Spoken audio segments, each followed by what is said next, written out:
Ekaro, Ekason, Ekale, àti bí tẹ́tí mo wá. This is CROSSBLOGXTV. Don't forget to subscribe, like and share. Ẹ̀yin tèmi, ó tún ti zẹ̀ báyìí o, ó tún ti ṣẹlẹ̀ o. Àwọn ìjọba Amẹ́ríkà wọ́n ti grant Trump ní pé kó gbé ìgbésẹ̀ láti lo àwọn ọmọ ológun láti bá àwọn bandit jà nílùú Nàìjíríà. Ọ̀rọ̀ àwọn St. Mary primary school, nursery school and primary school ó ti dé etí wọn o. Wọ́n ní àwọn pípọ̀ yìí gbóná ń kó wọn lọ, kí náà fi wọ́n ṣe. Ẹ jẹ́ kí n kà nǹkan tí àwọn Congress sọ. Wọ́n ní US is drafting a proposal that includes weighing possible military action engagement in Nigeria. A senior State Department official said this week. In this discussion comes weeks after President Trump threatened military action in Africa's most populous country over the alleged persecution of Christians by Islamic insurgent group. The Trump administration may also choose to escalate its pressure campaign by less dramatic means, including through imposing action. And Jonathan Pratt, senior official of foreign affairs at the State Department, testified to this foreign affairs. Báyọ̀ àti Dọ́kọ̀délé Dánimọ̀ àti Ìyàndélé Sùndókò báyìí. Kò sí bí Trump ṣe ní wá. A lot of videos ń lọ. Ẹ wo àwọn ammunition tó ń kó yìí. Ìjọba Nàìjíríà lè handle àwọn people yìí. Donald Trump ní kíní ń bí wọn gidigidi gan. Tẹ́ bá rí oríṣiríṣi àwọn gruesome killing because téèyàn ní kéèyàn fi sí orí YouTube. At the end of the day, wọ́n máa bring YouTube yẹn down ni. Mo rí ìkan lénìí. Ẹ̀rọ Ọlọ́run bá mi mò ń shake. Ọwọ́ mi ń gbọ̀n lórí fóònù mò ń shake. Ọwọ́ mi ń gbọ̀n lórí fóònù mò ń shake. Wọ́n dẹ̀ bẹ̀rẹ̀ sí ń fi irin fọ́ orí àwọn èèyàn sílẹ̀ lẹ̀ more than àti ọkùnrin àti obìnrin, they are more than 20. Alright, even lẹ́ni tí mo ní mo rí yẹn, and I had to show my friend pé wo nǹkan tí mo rí o, ọwọ́ mi ń gbọ̀n o, ìjọ́ wo ni Nàìjíríà di báyìí o, the next thing tó máa fi hàn mí, èyí tó tún fi hàn mí gan-an, mo gbé ojú mi ò lè wò, wọ́n gbé èèyàn sílẹ̀, wọ́n pieces ẹ̀, wọ́n gé ọwọ́ ẹ̀ lọ́tọ̀, wọ́n gé ẹsẹ̀ ẹ̀ lọ́tọ̀, gbogbo wọn á pín dání àti ẹpọ̀n ẹ̀ àti ìgẹ̀ àti ọmọ ọ̀ka ẹyọ kọ̀ọ̀kan wọ́n pín wẹ́lẹ́wẹ́lẹ́wẹ́lẹ́. So I can't believe it like that because a lot of people have been saying bí Trump ṣe fẹ́ wá yẹn raw materials ló fẹ́ kó, ohun àlùmọ́nì wà ló fẹ́ kó. Come, let me ask you a question.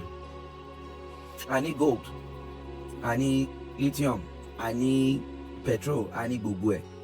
Ẹ jọ̀ọ́ mo kàn ní answer ni gbogbo ẹ̀yin tẹ́ ń support APC Jagaba ẹ jọ̀ọ́ àti Nàìjíríà àti Jagaba àti gbogbo ẹ̀ èwo lẹ benefit inú ẹ̀.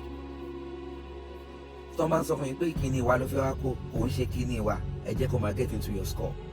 Kíní wọn ni because àwọn náà mọ ibi tó wà, àwọn náà ní àwọn eruku tó ń jà yìí, wọn ò lè kọ́ọ̀bù wọn.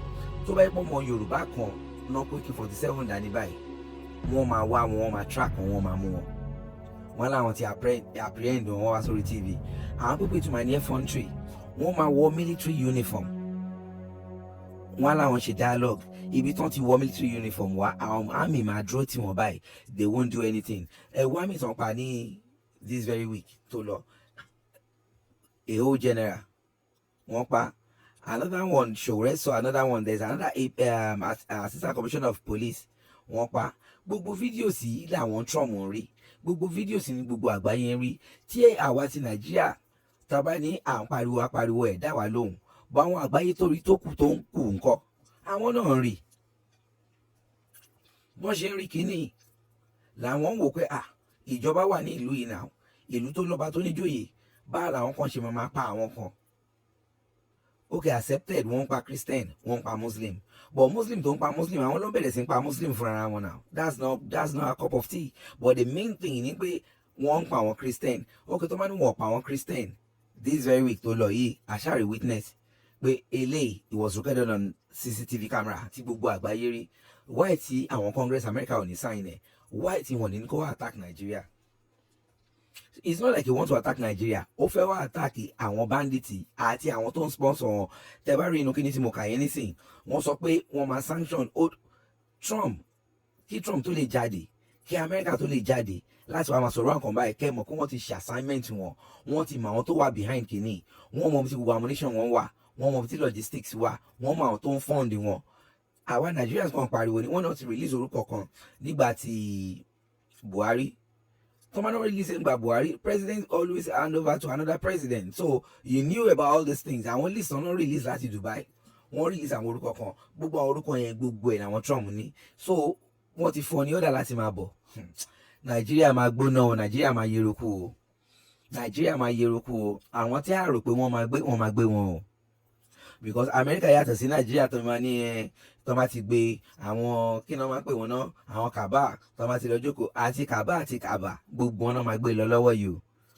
Tó ń bá pa kàbá mi mọ́lé gan wá gbé lọ. Kí Nàìjíríà lè nísinmi ó dàbí pé lè gan náà fi pín gàrí tó ìsádà ká pín gàrí àbí kó settle Nigeria in once and for all. Because tí Trump bá fi lè wá is guaranteed things will be changed. Things will be different in the government, how they rule, how they embezzle money, how they do things, how they fund terrorists. Kọ́ ti ẹ̀gbẹ́ base wọn sí north yẹn. Nǹkan tó máa gbàbẹ̀ wọlé ká máa rí. Àwọn people ti sign o. Trump lòun bínú gidigidi gan. Ẹ̀yin èèyàn kò ń ṣeré o. Trump ti bínú gidigidi gan sẹ́ẹ̀. Ó ní white irú nǹkan báyìí ṣe máa ṣẹlẹ̀. Torí ẹ̀ làwọn congress yẹn every day is on their news. They are bringing it out, is on their news. Okay. Why táwọn ṣe máa turn blind eye? Táwọn bá turn blind eye táwọn ń jẹ ìyà yìí. Wọ́n tún mọ àwọn people yìí wọ́n fi wọ́n sínú military. Wọ́n wá ní ọ̀gá military pé Mba wọ́n ní wọ́n pa àwọn ọmọ location ẹ̀ báwọn lọ ṣe mọ location ẹ̀. Nígbà tí màmá àwọn èèyàn tẹ̀ mú tí wọ́n ti lò 10 years imprisonment wọ́n ti lò 5 years imprisonment kò ń ṣe pé èèyàn kan ló kọ recommendation fún pé he's been changed, he's a changed person now in prison, he's minding his business, he's very calm. No.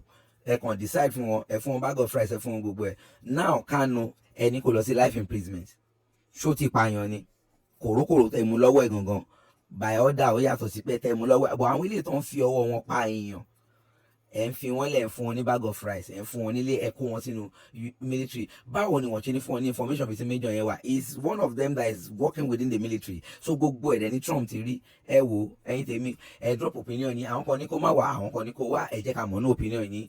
Thanks for listening. See you next time. Please don't forget to subscribe, like and share. This is CROSSBLOGXTV. Bye. Tẹ́ ẹ bá lè rí àmì ṣe gbogbo ogun tó lóhùn ní gbọ́ tó lóhùn ní gbà lórí ayé yín iná agbára Ọlọ́run máa jó dànù.